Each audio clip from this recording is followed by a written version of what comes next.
Number 1, when they struck your body. They did not realize they were colliding with a fortress of spirit, reinforced by foundations deeper than any stone cathedral. The cruelest punishment for an enemy is to watch their sharpest weapon bend like wax in the fire of your resilience. And that is precisely what unfolded. Chosen one. They gathered in secret, plotting like Herod, scheming against the newborn Christ. Believing their map of your weaknesses was complete, they thought if they stripped your resources, poisoned your name, and starved your reputation, you would collapse like a house built on sand. But as Jesus said in Matthew 7:25, the rain fell, the floods came, the winds blew, and beat on that house. But it did not fall, because it had been founded on the rock, and your life, anchored in divine bedrock, refused to crumble. What enemy can bear the torment of seeing every plan scatter like dust in the wind? They slandered you, certain that venomous words would erase your worth. Forgetting Isaiah 54:17, no weapon formed against you shall prosper. They cut off connections, hoping your network was your breath, not knowing your true lifeline runs straight into eternity. They tried to isolate you, convinced loneliness would crush your soul. Yet, Psalm 68:6 proclaims, God sets the lonely in families, and here you stand, proof that divine adoption outweighs human abandonment. Now imagine this image. A band of hunters enter a forest with nets and arrows, thinking they've cornered a trembling deer. Yet when the trap is sprung, a lion roars back. Their knees buckle. Their arrows fall useless. Isn't this what your enemies feel now, realizing they miscalculated the terrain of your soul? Their weapons aimed at flesh collided with spirit, and spirit cannot be caged. History echoes this pattern. The Persians at Marathon thought numbers guaranteed victory. Yet the Greeks revealed that spirit outweighs statistics. Gandhi, an unarmed lawyer, stood against an empire, and with nothing but truth, sharpened into discipline, he broke chains heavier than steel. As he once said, strength does not come from physical capacity. It comes from an indomitable will. Isn't that the same pulse that kept you standing when they thought you would crawl? And what of nature? Think of the acacia tree in the desert, stripped by heat, battered by sand, yet its roots dig deeper when threatened. Attack only makes it stronger, like the night-blooming cereus flower, unseen for months. But at the appointed hour, it explodes with fragrance, leaving all in awe. Your enemies. 2. Thought delay meant denial. But your resilience was simply preparing to bloom at the perfect midnight. Art testifies. In Handel's Messiah, the choir thundered, and he shall reign forever and ever. Do you not see how every attempt to mute you only made heaven's symphony louder in your life? Or in Milton's Paradise Lost, Satan's boast, better to reign in hell than serve in heaven, shows the tragic end of arrogance, reminding us that enemies blinded by pride always sabotage themselves. How different from you, who stood not in pride, but in alignment with truth. But pause for a question. Why do your enemies feel more restless now than when they launched their attack? Could it be because, like Pharaoh watching Israel walk through parted seas, they are forced to witness a miracle that mocks their strategies? Their gossip sharpened your discipline, their betrayal honed your awareness, their rejection trained you in self-reliance. Their very nets became your stepping stones. Does this not mirror Joseph? Sold as a slave, yet raised to command Egypt. Fulfilling Genesis 50:20, you intended to harm me, But God intended it for good, to accomplish what is now being done. Let us not forget the villains whose pride carved their downfall. Nero, draped in power, sought to extinguish Christians with fire, yet only fueled a blaze of faith that conquered Rome itself. Or Cain, burning with envy, lifting his hand against Abel, only to be branded with a curse heavier than the stone he raised. These stories are not relics, they are warnings that the schemes of the wicked inevitably consume their architects. The wisdom of ordinary voices affirms this truth. Maria, a seamstress in Naples who lost everything in World War II, once told her grandchildren, "When bombs fell, he stitched hope into torn cloth." They could not steal that thread. Her words echo across generations. Resilience is a frequency that reverberates beyond ruin, like resonance in physics. When one tuning fork strikes, another across the room begins to hum in harmony. Your endurance resonates, igniting unseen courage in countless others. And so, chosen one, enemies sit restless now, replaying their failures like a broken record. They tried to cage you with shallow weapons, but you stood armed with depth. They brought lies, you brought truth. They carried panic, you walked in calmness. They fought with noise, you carried divine resonance. Their power was external, fragile, temporary. Yours was internal, invisible, eternal. 2 Corinthians 4:16 declares, "Though outwardly we are wasting away, yet inwardly we are being renewed day by day." In what ways are you choosing to nurture the invisible, eternal strength within? Even when the world fights to shake it, here lies the final insult to their injury. Every spear they hurled became a tool in your promotion. Every rejection became your stage. Every false accusation became the proof of your alignment. Just as David declared in Psalm 23:5, "You prepare a table before me in the presence of my enemies. You anoint my head with oil." Their traps were transformed into your banquet. So rise up now.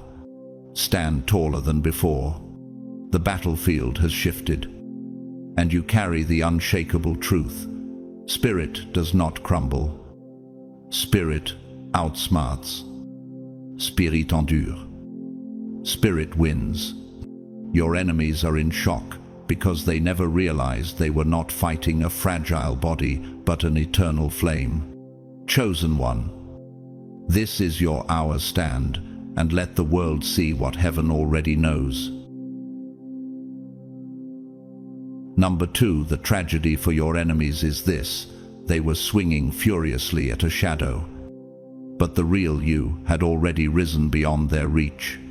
Nothing devastates an enemy more than discovering that all their power, all their schemes, all their rage was wasted on a ghost.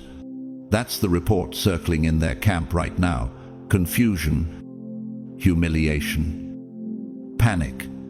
They plotted with arrogance, thinking they knew every fault line in your soul. Yet when they struck, the echo rang hollow. For the one they prepared to fight had already been buried. 2 Corinthians 5:17 declares, "If anyone is in Christ, he is a new creation. The old has gone, the new is here." They made war on ashes, but you had already risen as flame. And now their greatest humiliation is realizing their strategies weren't simply late, they were irrelevant. Every plan that once terrified you is now powerless, because you are not the same person who once trembled. Picture this vivid truth. A thief approaches a house with an old key, smiling in arrogance, certain he still knows the lock. He rattles the door, pushes harder, even kicks it in rage, but inside, The locks have been changed, the alarms upgraded, and the owner now stands unshaken. Isn't that your enemies today, furious, lost, humiliated, because their outdated tricks cannot touch the fortified soul you have become? Their key no longer fits the door, because the architecture of your spirit has been rebuilt. And when they try to storm what they think is weakness, they meet walls they cannot penetrate and defenses they never imagined. Their rage grows louder, but their power grows smaller, and they choke on the futility of weapons that no longer work. Why did they fail to see your transformation? Could it be that pride blinds them as it once blinded Pharaoh, who hardened his heart again and again until his army drowned in the Red Sea? Exodus 14:28 records that not one of them survived. Enemies cling to the story they once wrote about you because their ego depends on it. They insist you are still weak, still gullible, still breakable. But the battlefield has changed. You've stepped into a new dimension where their weapons swing uselessly through empty air. Isn't that why they rage louder than ever now? Because silence from you exposes the noise in them, and like Pharaoh, their obsession blinds them from seeing the simple truth. They are fighting yesterday's version of you while you live in today's freedom. Nature itself testifies. A caterpillar is easy prey for birds, soft and defenseless. Yet when transformation wraps it in silence, wings emerge, and the hunter cannot recognize its prey. Isn't that your story? They train to attack crawling flesh, but you now soar as something they cannot grasp. Or think of volcanic soil. The very eruption that seems to destroy the land becomes the ground for the most fertile growth. Every wound you suffered became armor. Every betrayal became fuel. Every fall became a step upward. Enemies always forget that the universe wastes nothing. Even the forest, after fire, grows back stronger, greener, richer than before. So how could they imagine your fire would end you when creation itself proves otherwise? History provides its villains as warnings. King Saul, driven by jealousy, hurled spears at David, but the very anointing he tried to extinguish only burned brighter. In his obsession, Saul lost throne, legacy, and peace. Or consider Emperor Diocletian, who launched brutal persecutions of Christians, erecting monuments to declare he had extinguished the faith. Today, those monuments are rubble, while the gospel he tried to silence resounds across the earth. Do you see how every tyrant who wages war against the chosen always ends up building their own downfall? And isn't it poetic justice that the harder they struck, the faster history erased them, while the chosen ones they tried to erase remain immortal in memory? Their legacy is dust, but your destiny is stone. But pause here, chosen one, and ask, why are they more restless now than when they began their attacks? Because wasted effort haunts the human soul. Nothing gnaws at an enemy more than the realization that every whisper, every plot, every gathering was aimed at someone who no longer exists. Isaiah 43:18-19 says, "Forget the former things, do not dwell on the past. See, I am doing a new thing. That new thing is you." Walking untouchable through a battlefield filled with enemies swinging at smoke, their hearts pound. Not from victory, but from dread. Because deep down they know the war they think they are winning has already ended in their loss. And the haunting silence after every failed attack is their reminder that you have already transcended them. The truth is brutal. They spent hours memorizing your weaknesses, only to discover you had already outgrown them. It is like a boxer who trains obsessively against old footage, entering the ring with strategies ready. But when the bell rings, the opponent is faster, sharper, transformed. Every move he practiced is useless. Isn't this the collapse your enemies now face, staring in horror as the target of their hate has evolved beyond recognition? Their greatest nightmare is not just that they missed their chance, but that no new chance will ever come. Every jab they throw reveals how outdated they are, and every calm step you take proves they cannot touch you. They dug pits, congratulating themselves on their foresight. But when you passed by, you leapt higher, leaving them staring into the emptiness they created. Psalm 7:15 warns, "Whoever digs a hole and scoops it out falls into the pit they have made." And now, in frustration, they stumble into the very traps they prepared for you. Their schemes, once whispered with pride, have become chains around their own feet. And as they fall into the pits of their arrogance, you continue to rise, proving that destiny always rewards the one who builds while others destroy. Isn't it humiliating for them to realize their hands built nothing but their own downfall? And here is the final sting. They thought they controlled the script, but you rewrote it. They thought you were trapped in yesterday's grave, but you rose into tomorrow's light. Their weapons are stale. Their victories are illusions. Their war is lost before it begins. Romans 8:37 proclame, "In all these things we are more than conquerors through him who loved us." You are not simply surviving, you are more than conquering. And that is the wound they cannot heal. Because it is not your survival that haunts them, but your superiority. Their rage belongs to yesterday, but your crown belongs to forever. So stand, chosen one. Rise higher than before.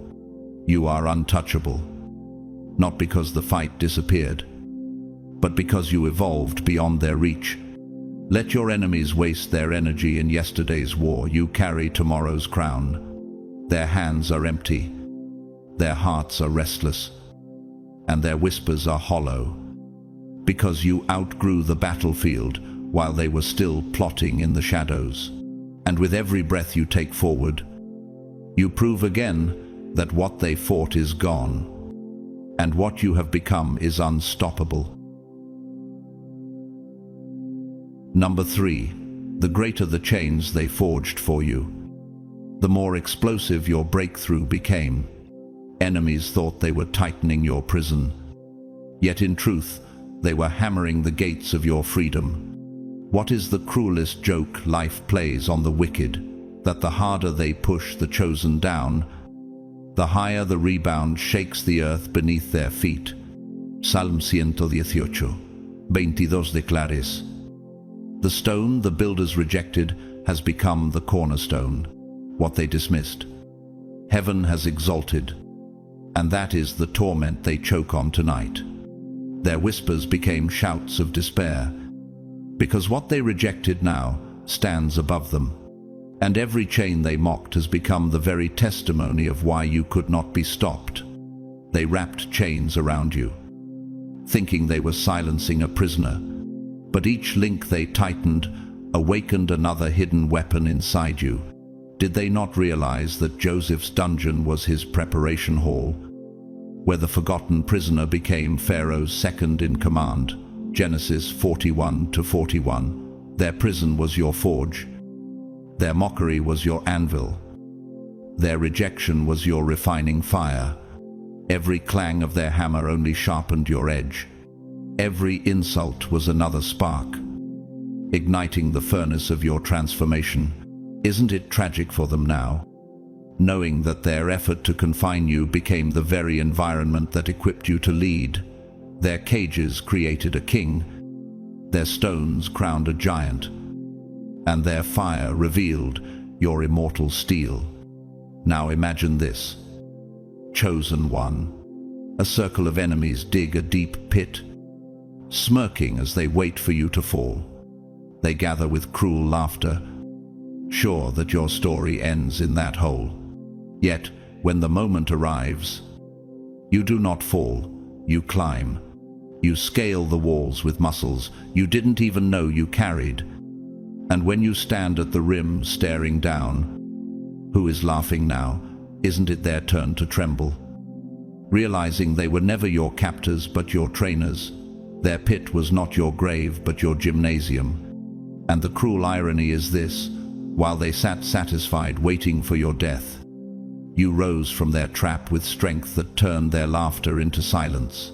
Their eyes cannot comprehend how what they meant for burial became your birthplace. Science itself proves the pattern. Pressure creates change. And resonance occurs when one vibration awakens another at the same frequency. Isn't that what happened when their curses struck you?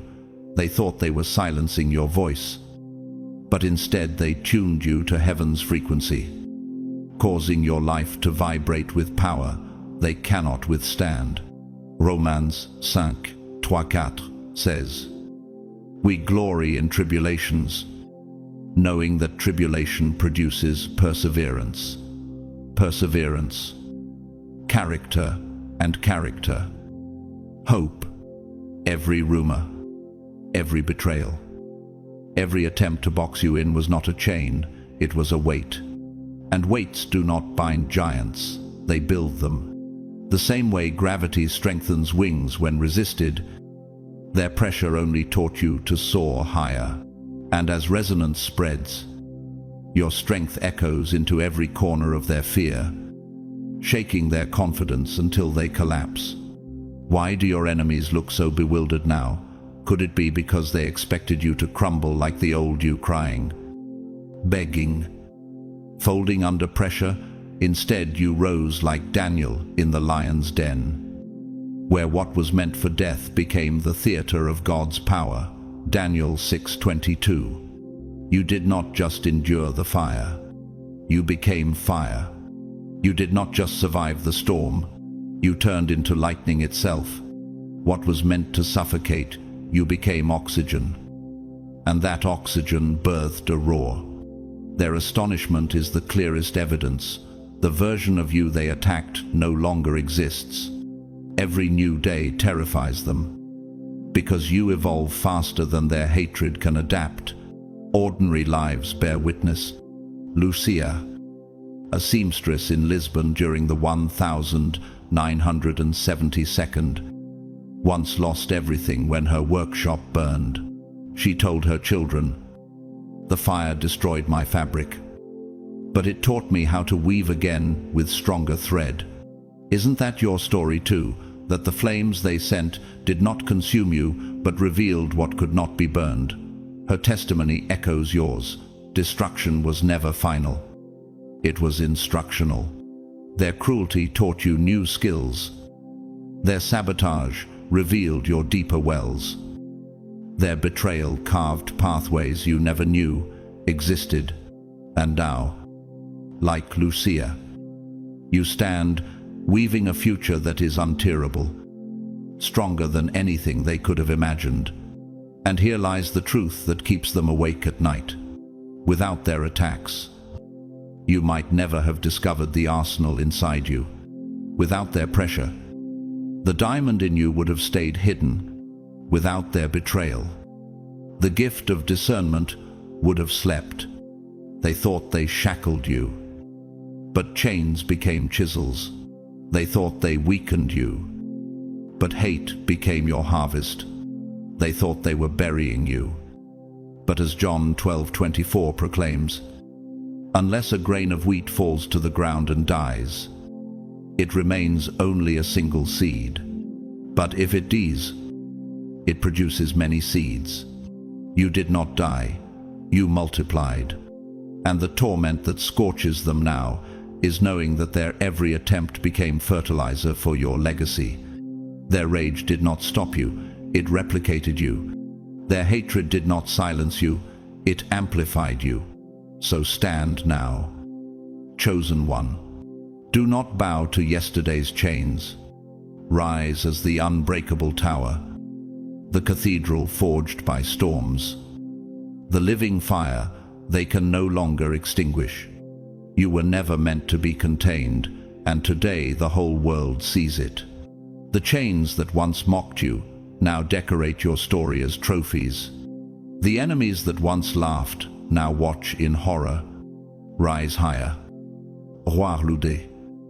Shine brighter, for your breakthrough is not just survival. It is domination. Number 4. Your survival became their public execution. The sharpest blade against an enemy is not your revenge, but your persistence. Your refusal to vanish. Your undeniable existence. Isn't it torment enough for them that you're still breathing? Still rising, still carrying a light they swore they could extinguish? Psalm 27:2 says, "When the wicked advance against me to devour me, it is my enemies and my foes who will stumble and fall." That scripture is the dagger twisting in their pride. Because you did not fall, you stood. And not only did you stand, you grew taller, stronger, radiant with the strength of one who has walked through fire and found that fire could not consume. Their curses echoed in the dark, but your heartbeat became the anthem of survival. They schemed in secret, whispering in corridors, stacking every card on the table with one burning ambition: erase you, erase your name, erase your voice, erase your presence from the earth. They imagined you breaking, collapsing under weight, pleading for mercy. But when the smoke cleared, what did they find? You alive, unshaken, thriving. Does this not echo the fiery furnace where Shadrach, Meshach, and Abednego walked unharmed while the flames devoured their enemies? Daniel 3:27. Survival became your testimony, and their celebration turned into shame. And the shame cuts deeper each time your name rises, where they swore it would never be heard again. Their plans became ashes, while your presence became a pillar visible to all. Their whispers sound like static, but your survival roars like thunder. Imagine this. Chosen one. A firing squad lines up, certain that when the smoke lifts, there will be no trace of you. They pull the triggers, and for a moment they taste victory. Yet as the haze drifts away, you are still there, untouched, unbowed, staring back as their hands tremble in disbelief. Isn't that the humiliation they endure daily? Realizing that the target of their hate refuses to vanish, they expected silence. But they got your song. They expected absence, but they met your unbreakable presence. And every time they replay that scene in their minds, their pride splits wider, because they know their strongest weapon has failed against your quiet endurance. Their nightmares repeat your gaze, unshaken, as proof of their futility. Here's the brutal fact. Survival is louder than destruction. Every rumor they spread was smoke without flame. Every curse they spat was theater without substance. They believed their blades were sharp, but each strike shattered against the stone of your faith. Isaiah 40:31 reminds us, "They that wait upon the Lord shall renew their strength. They shall mount up with wings as eagles." Do you see now why your very breath has become thunder in their nightmares? Your survival announces that their empire was built on sand. Their shadows tried to swallow you, but shadows cannot kill what walks in light. And every day you keep moving. The ground under them cracks with the sound of their own illusions breaking. And why does your mere presence sting them more deeply than 1,000 rebuttals? Because every step you take is a verdict. Every achievement is another nail in the coffin of their illusions. They thought intimidation was power. But power built on lies crumbles like sand. They mistook silence for erasure. But silence became the courtroom where God announced their defeat. Romans 8:30 asks, if God is for us, who can be against us? What weapon can stand against the decree of heaven? Each new breath you take proves heaven's verdict again. As if God himself writes across the sky, their power has expired, and in that silence where they hoped you'd vanish, your existence became the echo that refuses to fade. The voices of history echo this truth. The Italian artist Caravaggio, despite persecution and exile, painted masterpieces that outlived every enemy who mocked him. His brush declared survival louder than revenge. And in Beethoven's Symphony No. Woo, the opening motif, 3 short notes followed by a long, was described as fate knocking at the door. Yet Beethoven, though deaf, turned fate into music that conquered centuries. Isn't this your anthem too, that the fate designed to silence you only made your melody eternal? Caravaggio's shadows became eternal brilliance. Beethoven's silence became eternal sound. Your scars likewise have become eternal proof. A canvas where heaven paints resilience. And what of ordinary resilience? Rosa, a baker in Seville, once lost her entire livelihood in a flood, yet told her neighbors, water can drown flour, but it cannot drown hunger. She rebuilt, stronger, and her bakery became a refuge for the whole community. Isn't that your story as well, that the rubble which was supposed to bury you became the stage of your rebirth? Her ovens roared again, and so too has your fire, burning stronger than ever. Their floods could not drown her hunger, and their flames could not drown your destiny. Ordinary lives become extraordinary testimonies when survival itself becomes resistance. Enemies choke on this reality. You were not fragile. You were forged. You did not merely survive. You rose untouchable. Their strategies were illusions, their threats empty, their power counterfeit. They planned your disappearance. But your existence became the verdict of their failure. 2 Corinthians 4-9 proclaims, persecuted, but not abandoned, struck down, but not destroyed. Every day you live, breathe, and rise higher. You carve their defeat deeper into the stone of history. Their monuments crumble. While your life becomes a living monument, their stories vanish into dust. But your story is etched into eternity's walls. And the more you thrive, the more unbearable their silence becomes. So rise now. Chosen one, do not waste energy on revenge. Your life itself is the loudest execution of their schemes. Your survival is their public downfall.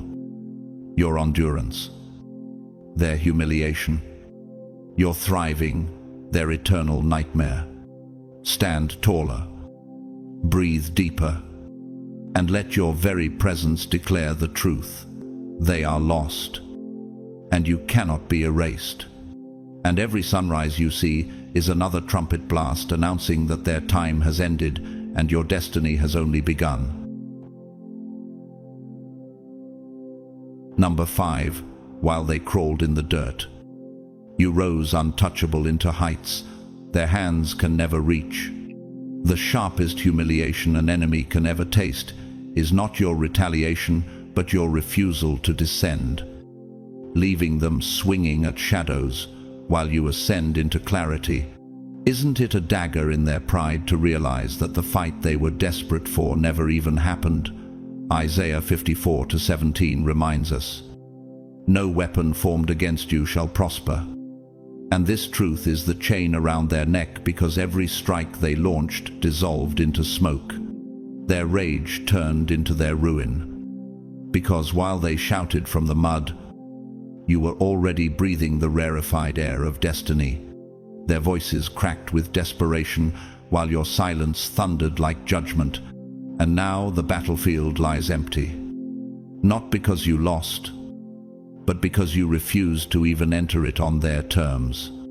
They expected you to meet them in the mud, gossip for gossip, insult for insult, venom for venom, but you denied them the chaos they craved. What happens when a battle is planned but the opponent never shows? Confusion, collapse, self-destruction. Your silence became their loudest defeat. Doesn't this echo the moment when Jesus stood silent before Pilate? Matthew 27-14. His refusal to answer was the testimony that rattled Rome's halls of power. In your silence was strength, and in their noise was weakness. Their craving for drama turned into the evidence of their emptiness. And isn't it cruel irony that your refusal to stoop became the very weapon that shattered their pride? Now imagine this scene.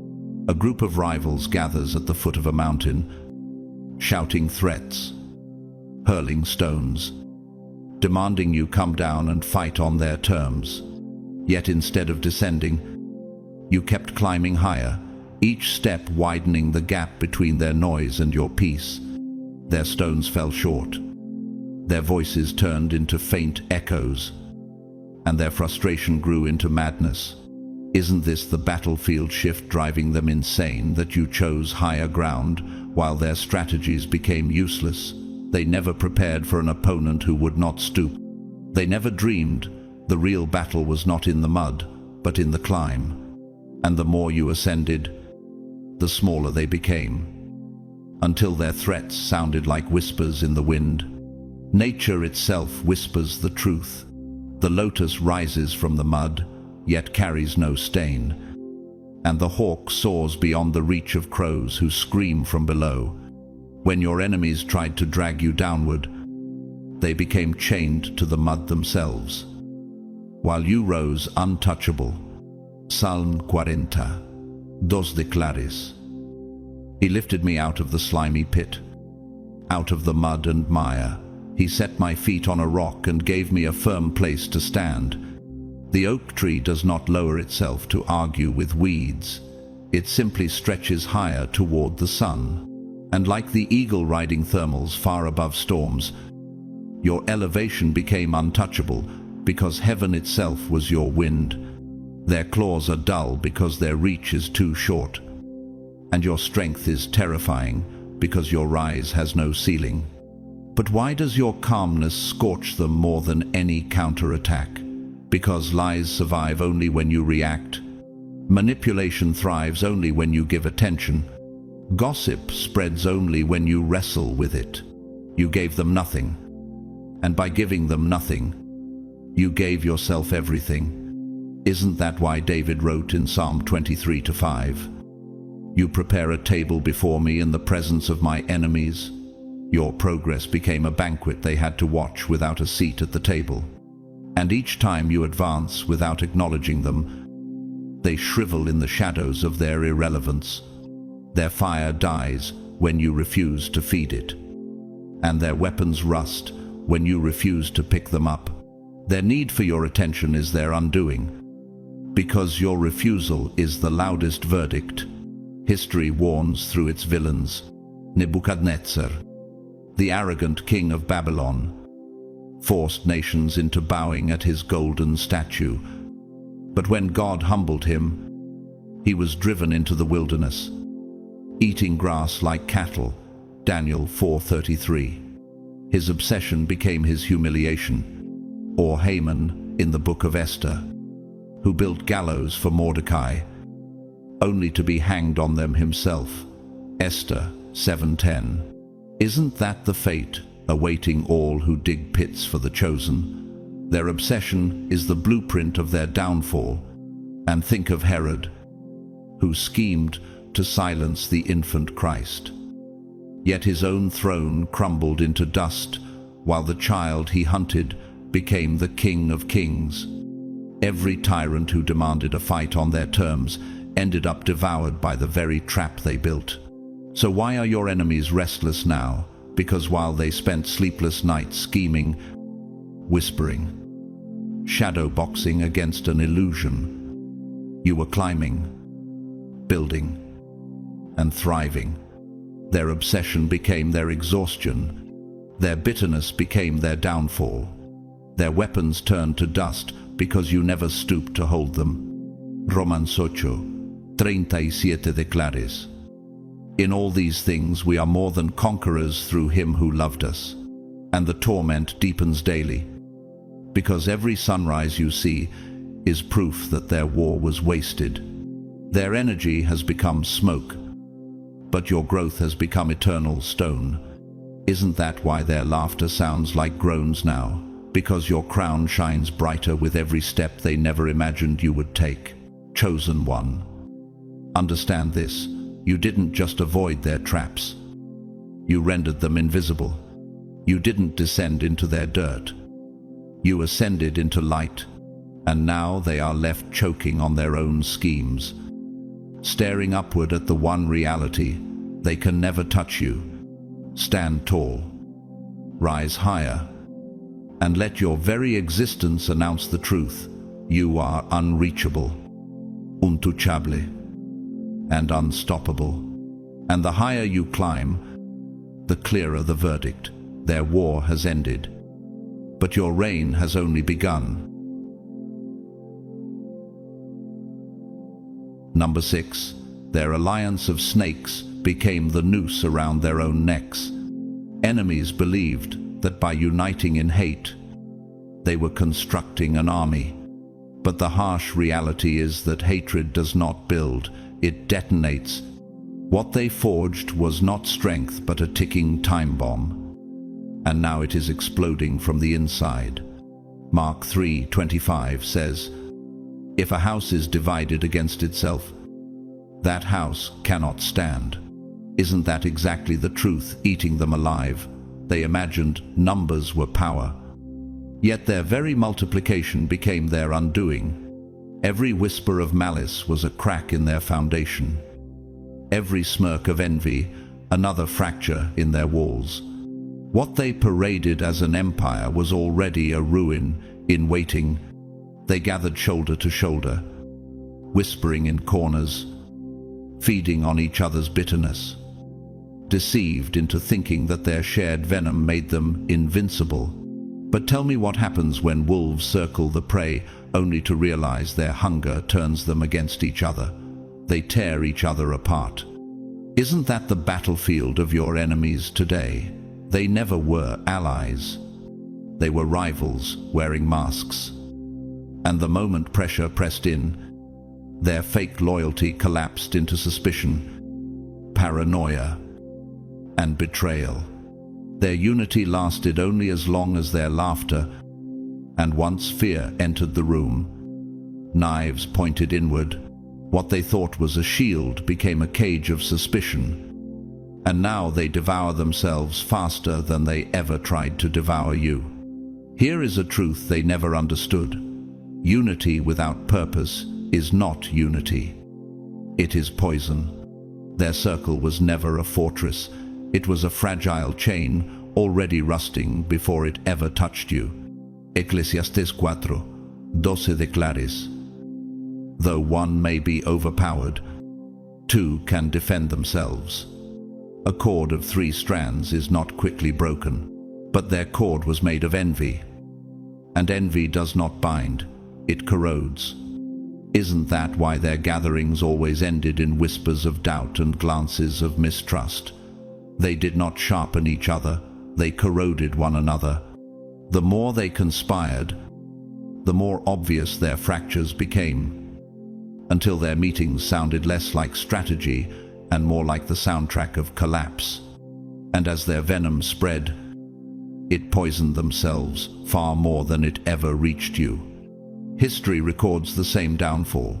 The Tower of Babel rose high with the illusion of unity, but because the foundation was rebellion, God scattered them with confusion. Genesis 11:7-8.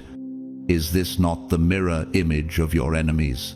They thought their plotting was strength, but confusion became their inheritance. Like an unstable molecule vibrating at conflicting frequencies, they collapsed because their resonance was destructive, not harmonious. Every alliance built on lies carries the DNA of its own destruction, and like Babel's rubble, their plans now lie in ruins, testifying that no scheme built on pride can stand before heaven's decree.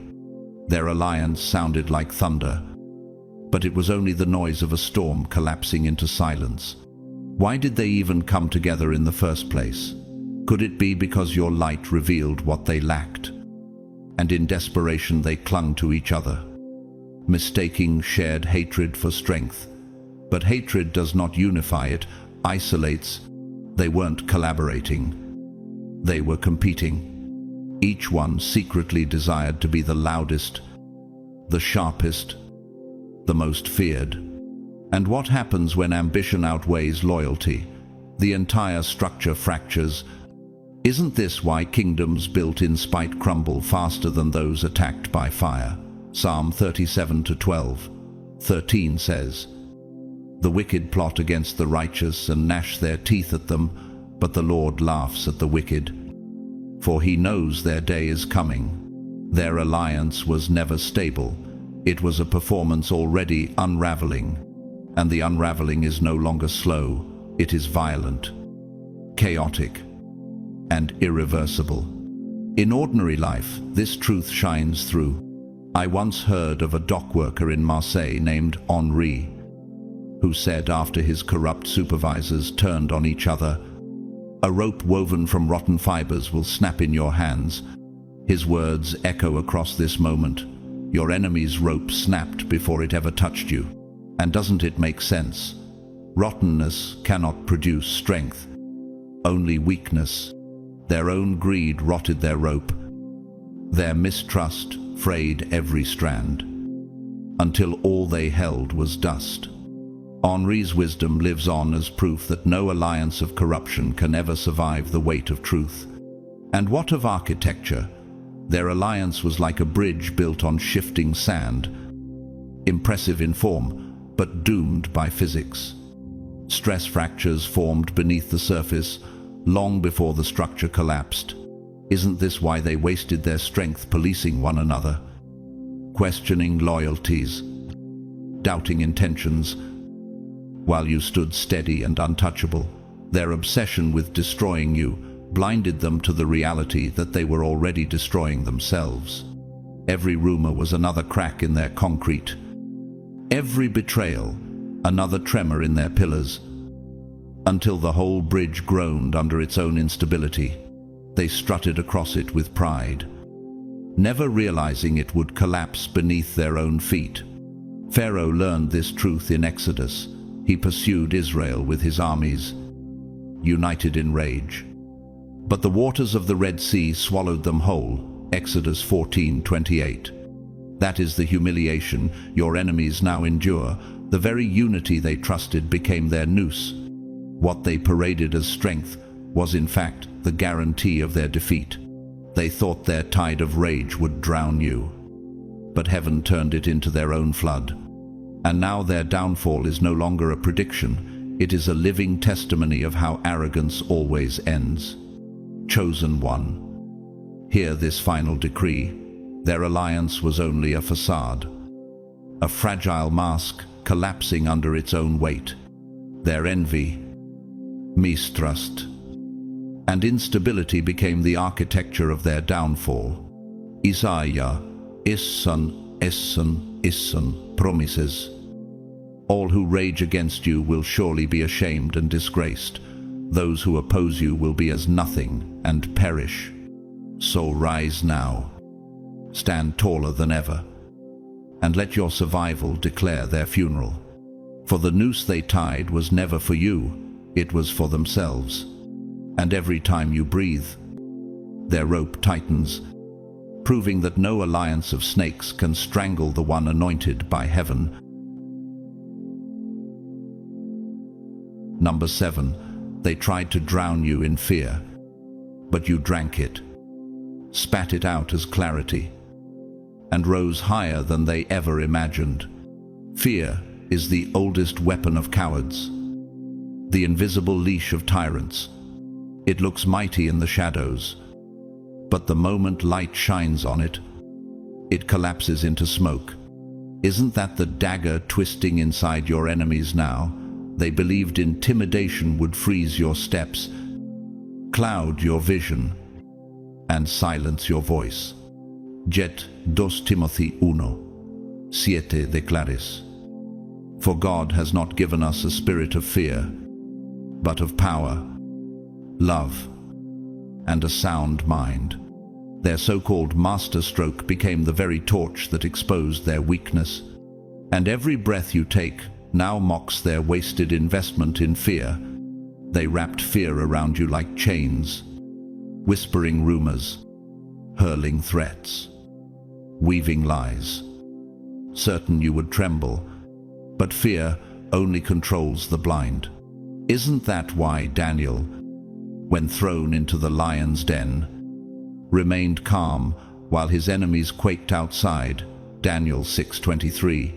Your enemies hoped panic would paralyze you. Yet instead you studied the shadows until you saw the puppet strings. And once you saw the strings, their entire act collapsed into humiliation.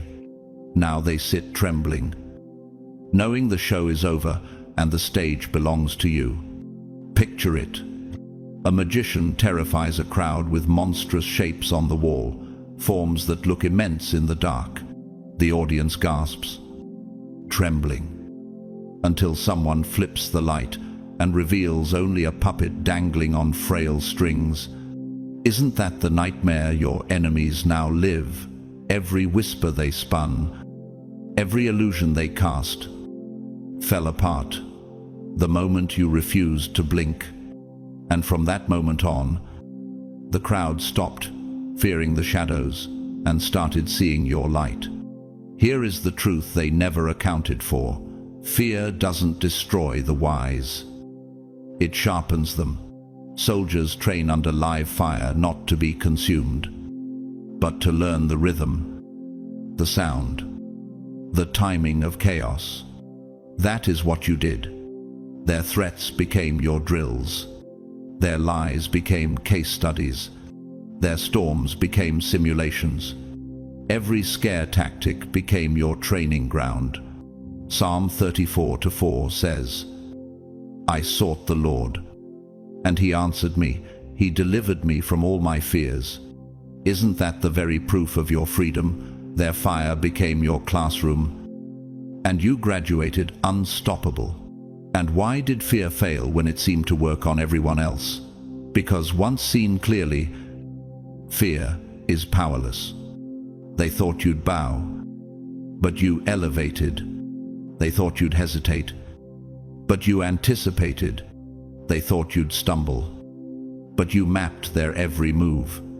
Isn't that exactly why Goliath fell before David? 1 Samuel 17:50.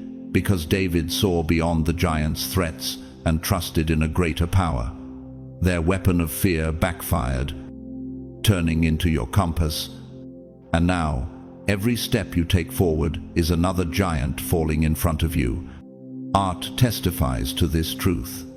In Verdi's Requiem, the choir cries, "Dies Irae," day of wrath, a terrifying storm of sound.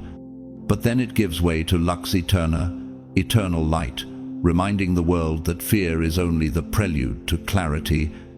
Your life echoes the same score. Fear roared, but clarity triumphed. And Shakespeare once wrote in Julius Caesar, "Cowards die many times before their deaths. The valiant never taste of death but once." Isn't that the essence of your victory, that fear kills them daily while you walk unbroken? The song of your survival now drowns out the chorus of their cowardice. Ordinary people bear this witness. In a small village in Peru, a farmer named Isabel once said, after an earthquake destroyed her home, "The ground shook, but it taught me where to build stronger." That is your reality. Fear shook you, but it also showed you foundations that cannot be moved. Your enemies didn't know the quake would only anchor you deeper into destiny. Isaiah 41, 10 Ashures. Fear not, for I am with you. Be not dismayed, for I am your God. I will strengthen you and help you. I will uphold you with my righteous right hand. Fear was their chosen weapon, but it became your revelation. And now, while they remain tangled in paranoia, running through the same dark maze, you walk freely with eyes wide open. Their maze became your map, and now they are forever trapped in what you've already conquered. Chosen one, rise. Fear was supposed to drown you, yet you drank it, spat out clarity, and stand now above them, untouchable, unshaken, devastatingly aware.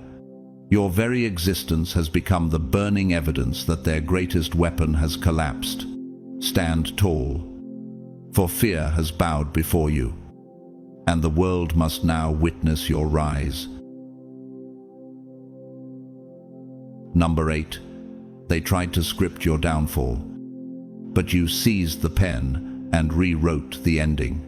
The cruelest defeat for an enemy is realizing the story they labored to write about you will never be published, because you were always the true author.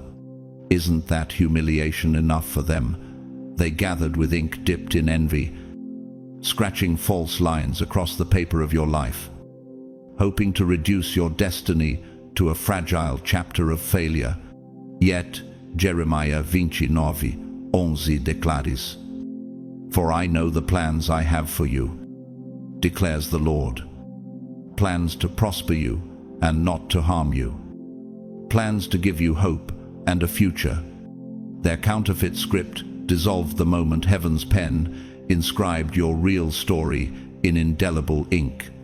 And here is the irony: they thought your silence was their triumph. But silence was simply the pause before heaven thundered. They plotted your ending with malicious paragraphs, lies like sentences, rumors like chapters, defamations like ink stains. But every smear was unmasked as fiction the moment you rose and kept writing. Isn't this the same truth that silenced the accusers of Joseph, who threw him into a pit, sold him into slavery, and still had to bow before him in Egypt? Genesis 50-20. Their drafts of your obituary were torn apart by the living reality of your victories. For every false headline they created, your actions wrote volumes that no human hand could erase. They thought the ink of slander was permanent, but the living ink of resilience bled brighter. Imagine this scene. A circle of envious critics sit around a table, editing your life as if you were trapped in their cheap novel. They cross out your triumphs, insert failures, twist your image into something grotesque, laughing as though they had final say. But isn't it ironic that while they were busy scribbling lies, you were publishing your masterpiece in real time? Their version reached no further than their own circles of bitterness, while your truth went global. Isaiah 55:11 proclaims, "So is my word that goes out from my mouth. It will not return to me empty, but will accomplish what I desire." And here's the fatal blow. Their counterfeit books were never stocked in the library of eternity, but your story is engraved forever in the shelves of heaven. Nature itself reflects this principle. The more a river meets obstacles, the more it carves valleys that become monuments of endurance. Isn't that your life? Chosen one, they tried to dam your current with stones of slander, yet the river only found a deeper course, roaring stronger than ever. Their paper walls were nothing against the flood of your reality. Like the cedar tree that grows straighter the more the wind beats against it, you only rooted deeper with every storm. And now, The very obstacles they placed have become the landscape of your testimony. But why didn't their story stick? Because words soaked in envy always betray themselves. The bitterness bleeds through the page, and the audience can smell the stench of lies disguised as truth. Didn't the Pharisees attempt the same with Jesus, writing false charges and staging a mock trial, only to see the cross become his coronation? Luke 23:47. Your enemies exposed themselves, not you. Their fiction became a footnote. Your life became the headline. Every rumor they wrote became an unwilling advertisement for your resilience. Each lie was recycled as proof of their own desperation, while your destiny marched forward untouchable. History also records villains who tried to control narratives but were consumed by their own ink. King Ahab rewrote history with lies, trying to seize Naboth's vineyard. But the blood of his schemes cried out for judgment. 1 Kings 21:19. And Diotrephes, mentioned in 3 John 1-9-10, tried to spread malicious gossip to control God's people. Yet he was remembered only for his arrogance. Isn't this the same destiny your enemies now face, their names attached forever to schemes that backfired? Their plans will be remembered only as cautionary tales, while your name echoes in stories of endurance. And this is the sting they built their legacy out of sand, while yours is carved in stone. Ordinary wisdom testifies.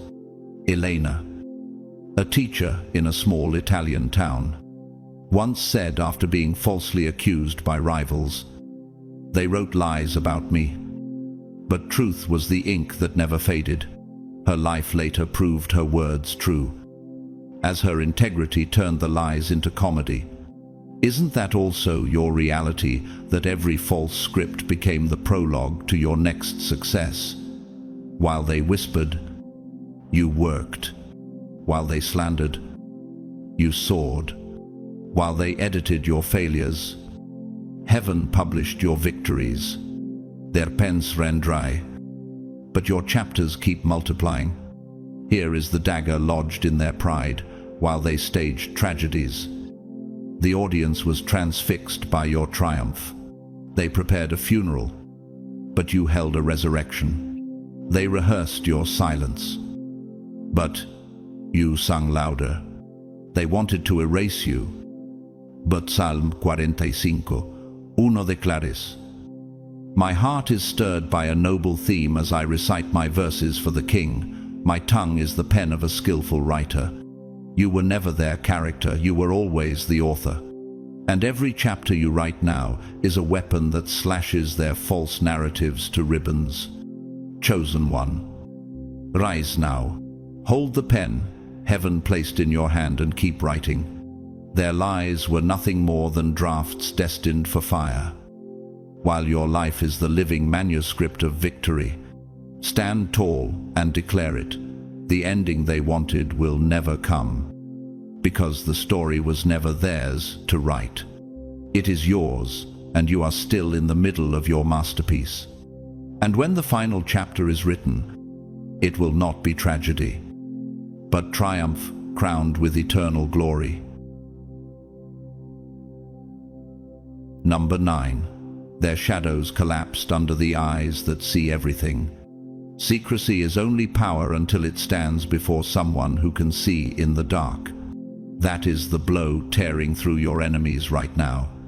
They gathered in back rooms, whispered in alleys, wrote hidden notes, and believed that the cloak of silence would keep you stumbling. But Job 2:20 declares, he reveals the deep things of darkness and brings utter darkness into the light. Isn't that their greatest humiliation, that what they trusted as cover became a spotlight exposing their schemes? Their illusion of darkness was only a thin curtain, and when it was ripped apart, their weakness stood naked before heaven and earth. The very shadows they thought were armor turned into glass windows, transparent to every watching eye.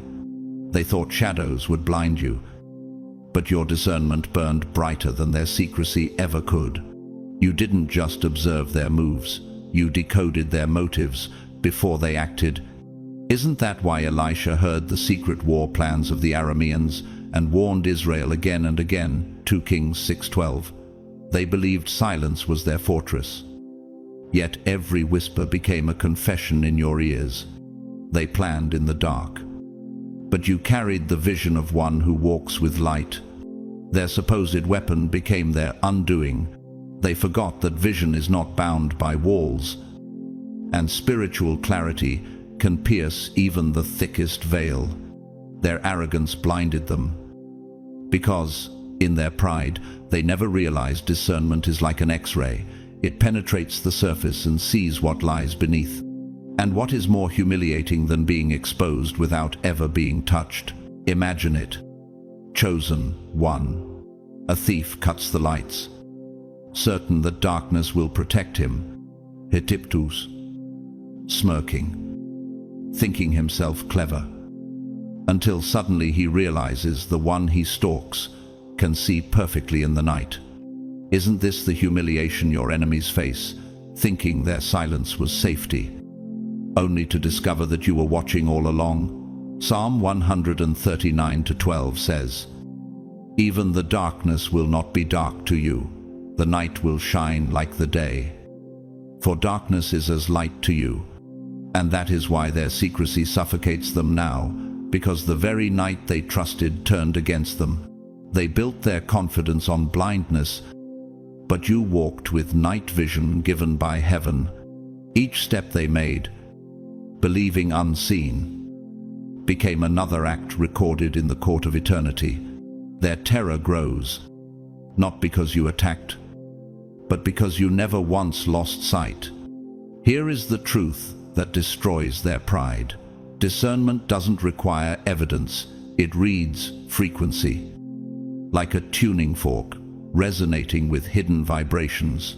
You caught the rhythm of their whispers, the cycle of their tricks, the tremors of their intentions. Isn't that why Jesus said in Luke 12:2, "There is nothing concealed that will not be disclosed, or hidden that will not be made known"? They thought you were blind, but you were calculating. They thought you were stumbling, but you were charting their map. They miscalculated because they judged by silence, but you moved by resonance. Just as physics proves that every hidden wave eventually surfaces in sound, so too did their secrets vibrate into exposure. The more they tried to suppress, the louder the frequency of their guilt rang in your ears. And why do they gnash their teeth now, pacing in paranoia? Because their secrecy didn't shield them, it betrayed them. Every closed-door meeting became evidence of their fear. Every coded message only confirmed their insecurity. Didn't Haman, in Esther's day, hold secret councils to destroy the Jews, only to watch his own plot become the gallows on which he hanged? Esther 7:10. Their alliances, their whispers, their safe places, none of it could contain the truth. Isn't that why they're restless, tormented, choking on the question, "How did you know?" The answer is brutal. You listened where their noise could not reach, and you saw where their shadows could not hide. They underestimated the psychology of fear, for secrecy never silences guilt. It amplifies it until they are undone by their own trembling hands. Ordinary people testify to this reality. Marco, a fisherman from Sicily, once said, after exposing a smuggling ring in his village, "The sea always returns what men try to hide beneath it." Isn't that the echo of your story too, that no matter how deep they tried to bury their secrets, discernment dragged them back to the surface? Their weapons of silence only revealed their weakness. Their conspiracies were nothing but children hiding under blankets, trembling when the light returned. Every plan they buried was like contraband washed ashore exposed in broad daylight for all to see. Even the simplest soul knows that tides and truth share the same law. Both always come back. Stronger than before. Picture it clearly. They laid a chessboard in the dark. Sure, you would stumble across pieces you could not see. But you didn't just play. You turned on the light. By the time they moved their pawns, you had already seen the checkmate. Ephésiens 5:13 proclame. But everything exposed by the light becomes visible, and everything that is illuminated becomes a light. Isn't this the cruelest irony? Their shadows gave them no cover, their whispers no edge, and their silence no advantage. Their greatest asset became the very noose tightening around their schemes. They built cathedrals of secrecy without realizing their architecture was flawed. Their foundations cracked before the first stone was laid. Now their once hidden plots lie in ruins, monuments to their own folly. Chosen one, rise. You walked through their darkness untouched, while they remained trapped in the very shadows they trusted to protect them. Their secrecy collapsed. Their whispers turned to screams. Their strategies burned away in the light of truth. Stand tall and declare, you were never blind, never bound, never fool. The eyes of discernment see all. And today the world knows you cannot be hidden, and you cannot be stopped. Stand, because the light in you has swallowed the night, and every shadow bows before your sight. Number 10. They mistook your pause for their triumph. Only fools throw a victory party in the middle of the race. That is the bitter truth your enemies are choking on right now. They saw your pauses, your quiet seasons, the moments when progress wasn't loud or visible, and they clapped like they had already won. In their arrogance, they mistook incubation for collapse. They confused silence with defeat. They mistook strategy for stagnation. But Isaiah 40:31 declares, they that wait upon the Lord shall renew their strength. They shall mount up with wings as eagles. Isn't that the irony tearing through them? What they thought was, your death was the rehearsal for your flight, and now their premature applause has turned into an echo chamber of shame. Because what they celebrated was only a shadow, not the final score. They laughed while you stood still, mocking the emptiness of your silence. But they never understood that waiting was not weakness. It was the sacred interval where strength multiplies.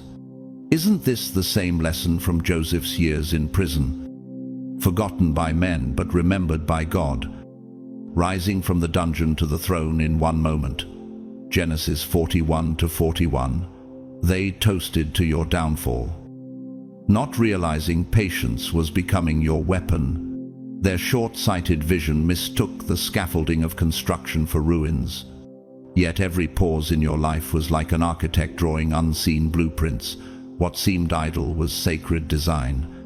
And now their pride collapses because the building they thought abandoned has risen into a cathedral of victory. They cannot explain how the stones were set, how the walls stood, or how the dome crowned itself in majesty, because they never stayed long enough to witness the architect at work. But why did they celebrate too soon? Because they measured the wrong things. They looked for speed while you were building longevity. They looked for noise while you were building substance. They looked for quick collapse while you were forging endurance. Isn't this why David wrote in Psalm 27:14, wait for the Lord, be strong and take heart, and wait for the Lord? Their timeline was shallow. Yours was eternal. They mistook your stillness for surrender. But stillness was strategy. They mistook your pause for paralysis. But your pause was the bowstring stretching. And when the bow released, your rise became the arrow piercing their pride. And the truth is this: Their calendar ran out of ink, but yours was written on eternity's clock. Untouchable, unhurried, undeniable. History proves the same pattern. Didn't Noah look foolish, building the ark in silence for years, mocked by his generation, until the flood revealed who was truly prepared? Genesis 7:7. Isn't this the same cycle repeating that your silence was never surrender but divine suspense? They danced too soon, because they never understood the sound of patience. It is the drumbeat of destiny preparing to erupt. Habakkuk 2:3 Ashures. For the vision is yet for an appointed time, though it tarry. Wait for it, because it will surely come. It will not delay. Their timeline was a spark, yours was eternal fire. And sparks always die out in seconds. But eternal fire burns until history itself bows down before it. Their laughter was brief, but your unveiling is permanent. The voices of art echo this truth. Michelangelo, after years of grueling labor on the Sistine Chapel, once said, "If people knew how hard I had to work to gain my mastery, it would not seem so wonderful at all." Isn't that your testimony as well, that the world only sees the eruption, never the silent chiseling that made it possible? While they mocked your quiet seasons, you were carving destiny stroke by stroke, preparing a masterpiece they cannot erase. Their mockery turned hollow, while your silence became a symphony. And in this, art and life intertwine. The ceiling Michelangelo painted was not born in applause, but in agony, patience, and persistence. And now it thundered across centuries as eternal proof. So too, your story will not fade with the critics' laughter. It will echo like a fresco in the halls of eternity. And now their greatest cheers have turned into their deepest groans. They built bonfires to celebrate your stagnation, but your fire consumed theirs, leaving them in ashes. They thought you were stuck, but your stillness birthed strategy. They thought you were finished, but you were only loading. Isn't that the cruelest blow to them, that your delay was not defeat, but the countdown to eruption? Psalm 40:1, the 2nd of December, Lares. I waited patiently for the Lord. He turned to me and heard my cry. He lifted me out of the slimy pit, out of the mud and mire. He set my feet on a rock and gave me a firm place to stand. Delay was never your grave, it was your stage. And when the curtains rose, the entire theater of heaven and earth had no choice but to stand in ovation. Chosen one, rise. Their false sense of victory has become the haunting memory of their failure. Their arrogance was shattered by your breakthrough. Stand tall and declare it now. Delay was never defeated. It was alignment. It was strategy. It was divine suspense. And when your moment came, it proved once and for all, patience is power. Silence is strength, and destiny always outlasts mockery. Stand, because your pause has ended, and your eruption has begun. And this time, no one will mistake your silence for weakness again. Number 11. They poured their fire into your ruin, while you fed yours into becoming unstoppable. An enemy's greatest humiliation is realizing that every ounce of energy they spent destroying you only watered the roots of your success. Isn't that the dagger twisting inside their pride? They sacrificed nights whispering, plotting, and feeding off each other's bitterness. But Psalm 37:12-13 says, "The wicked plot against the righteous and gnash their teeth at them, but the Lord laughs at the wicked, for he knows their day is coming." And now their laughter has curdled into groans, because while they obsessed over your collapse, you obsessed over your growth. They directed every curse, every rumor, every obstacle toward your downfall. But your discipline turned each blow into a stepping stone. Isn't that why Joseph declared to his brothers in Genesis 50:20, "You intended to harm me, but God intended it for good to accomplish what is now being done, the saving of many lives." They thought disruption was power. But true power has always belonged to the builder, not the breaker. And here's the savage irony. Every rumor they spread became fertilizer. Every wound they inflicted became scar tissue. And every setback they celebrated became your rehearsal for triumph. Now they live with the nightmare that their war against you became the very training that crowned you. Nature itself testifies to this mystery. A volcano erupts, intending to burn everything in its path. But centuries later, its ash creates the richest soil on earth. Isn't that your story too? That the destruction they hurled only created the ground for your abundance? Isaiah 61:3 declares that God gives beauty for ashes, the oil of joy for mourning, and the garment of praise for the spirit of despair. Their fire never consumed you, it fertilized you. And when the harvest came, they could not deny that the field they tried to poison now glows with fruitfulness. But here's the question that haunts them in the night. Why didn't their obsession break you? Why did it only make you stronger? Isn't it brutal to admit that while they fed on paranoia, you fed on purpose? They wasted their breath plotting your downfall while you were breathing life into your future. Romans 8:28 reminds us. And we know that in all things God works for the good of those who love him. Their energy evaporated into nothingness, but yours compounded into unstoppable momentum.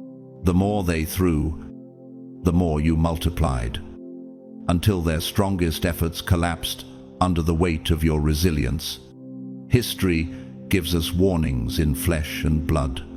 Nero, the emperor of Rome, poured fire into persecution of Christians, convinced he could erase their faith with cruelty. Yet what happened? The very flames he lit became the testimony that spread the gospel across empires. Isn't that the same punishment your enemies now endure, that their attack became your platform? Their cruelty, your confirmation? Their story ends in ashes, while yours is written in eternity's ink. Picture it clearly. They gathered in secret, burning energy like wildfire, convinced their alliance of bitterness was indestructible. But as they burned themselves hollow, you sat in silence, stacking brick on brick, building a fortress of resilience. Isn't this why Nehemiah 6-9 said, "They were all trying to frighten us," thinking, "Their hands will get too weak for the work, and it will not be completed." But I prayed, "Now, strengthen my hands."